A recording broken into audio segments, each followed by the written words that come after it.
From dominating the 200-meter sprint to battling against depression and ADHD, Noah Lyles seems like a worthy challenger to the legacy set by Usain Bolt. This makes me wonder, who's better? Well, Noah has the style and the speed. He showed up at the World Athletics Awards ceremony and flexed his Gucci suit, posing for the camera and having fun. He's got that natural charisma and magnetism that made Bolt a sensation as well. After all, it is a crucial part of the job. Part of being an athlete is selling, whether it's the image of yourself or the brand you're wearing that day, and Lyles can certainly sway a crowd. He also broke Michael Johnson's record at the World Championships, and that too in front of a home crowd. The energy around that arena must have been insane. That's where the iconic image of him ripping his tracksuit to shreds was shot. He did just run a solid 19.31, the third fastest time ever recorded in human history. His cry of victory literally had me sitting with goosebumps at home, and you could tell there were years and years of emotion and passion behind it. After he missed out on becoming the champion at the Olympics in Tokyo, he desperately needed to prove his haters wrong. He worked hard and managed to finish as the first at the USATF Championship on the Hayward track field. He stole the world title by a stunning 0.46 seconds, and Kenny Bednarek must have been sitting crying at home watching his medal being taken by Lyles. Taking probably a spot away from another professional who is probably working just as hard, but who actually has done the hard work on the back end.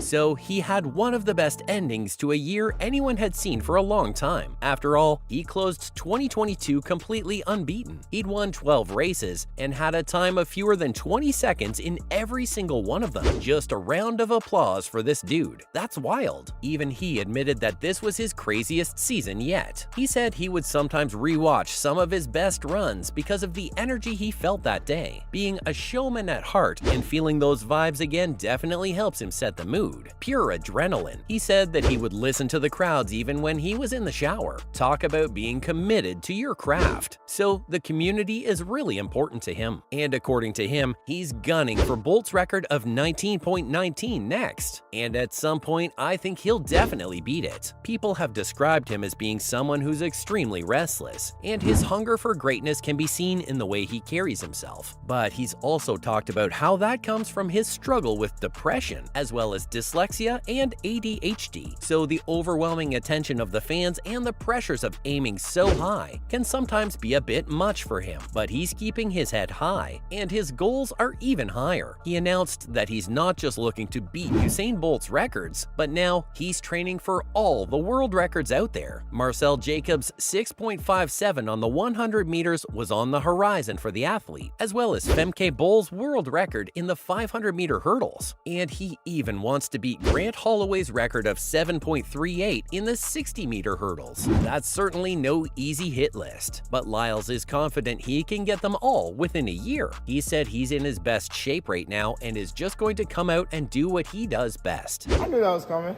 I've just been waiting for it for a few months now. Finally got my start down to where I wanted it to. I knew after the semis that it was going to be today was going to be the day. And that's all it's going to take, really. But what about his contender? Usain Bolt is certainly no pushover. He literally made history that one day in 2009. Under the lights of the Olympic Stadium in Berlin, he revealed his iconic lightning bolt pose to the world. The world's fastest man had just beaten his own world record of the 100-meter sprint and managed to complete the race in just 9.58 seconds. And the crowd went wild. Commentators refused to believe it and kept checking the time again and again in disbelief. His record at the Beijing Olympics wasn't only insane just because he was fast. I mean, sure, he was faster than anyone had been before.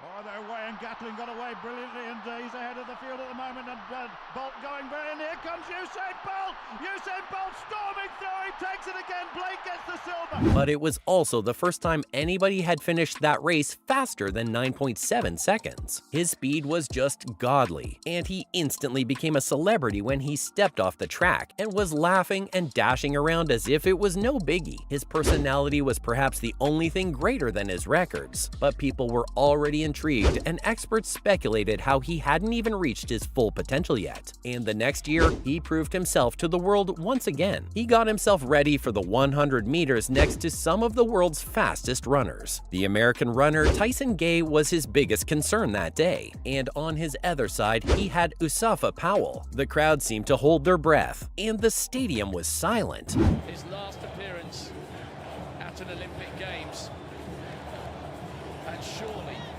a hat-trick of golds over the 100 meters would be a feat. In previous races, Bolt used to start off a bit slower and then pick up his pace eventually, but I don't know what was up that day. He was literally running from his demons. He started off strong and just kept getting faster and faster, even though his opponents gave the performance of their lifetimes. Bolt was almost a full meter ahead of the closest runner, and he ran through the finish line still smiling and thumping his chest. Even though his world record from that day is still unbeaten, he has said that if he tried, he could probably beat it. No doubt about it in my mind. But he retired after the 2017 World Championship, and with that, he put his 100-meter record to rest. So putting Lyles and Bolt side by side, who's actually the better one? Usain Bolt literally brought the most attention to his sport than anyone else on the planet since. Crowds would sit in absolute silence waiting to see the athlete do what he does best. From his skill to his personality, everything about the Jamaican superstar was iconic. He would break his own record over and over again, like it owed him gambling debt or something, and he dominated the 200 and 100-meter races. But Noah Lyles is the closest one who has come to match him. After Bolt's era, Lyles has been the undefeated menace on the tracks everyone is afraid of. In 2020, he competed at the Inspiration Games in Switzerland in the 200-meter sprint, and once the smoke had cleared from the way he had just demolished that track, everyone's jaws dropped to the floor. The timer read 0.28 seconds faster than Usain Bolt's record. It was impossible. He'd officially become faster than the fastest man alive, but only for a few moments, because the organizers realized quickly that they had made a huge mistake. Instead of 200 meters, he had only run 185 meters, because they had messed up his starting line. So that's that, and Usain Bolt's times in every single event have been faster than Lyles, by a considerable margin. So no, he isn't the fastest man alive, at least not yet, but he has his eyes set on Bolt's record. At the age of 25, Lyles is already a 200-meter legend. He ran 12 200-meter races in 2022, won them all, and to top it off, finished them all in under 20 seconds. It was a season unlike any other. Lyles ran a time of 19.31 seconds, making him the third fastest man in the world overall, only behind Johan Blake and Lightning Bolt. With each finish, Lyles has become faster and faster. Regardless of whether he beats Bolt in the 200 or not, the Jamaican legend will always be one for the ages. Well, there you have it for who's better between two greats.